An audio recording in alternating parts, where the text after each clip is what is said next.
Загрозување на сигурноста при семејно насилство и по пат на информатички систем, како и непочитување судска наредба се трите кривични дела кои скопското обвинителство му ги стави на товар на заканувачот Емил Јакимовски, поранешен вработен во Централниот регистар.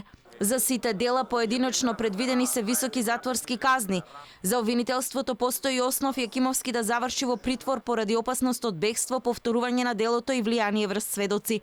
Тој беше уапсен вчера по серијата вербални напади и деноноќно вознемирување на новинарките Искра Коровешовска и Мери Јордановска, но и на други лица. По 20 часа поминати на распит во полициска станица, судија на претходна постапка одлучува по барањето на обвинителството кое бара Јакимовски да оди во шутка. Основ повеќе за притворот на Јакимовски е што тој веќе еднаш бил правосилно осуден за семејно насилство со условна казна, дека не смее да го повтори делото во рок од 3 години. Во спротивно му се заканува затвор од 1 година. Изминатиот период, освен од новинарките Искра Коровешовска и Мери Јордановска, во полиција стигнале пријави од други лица кои не биле поштедени од него.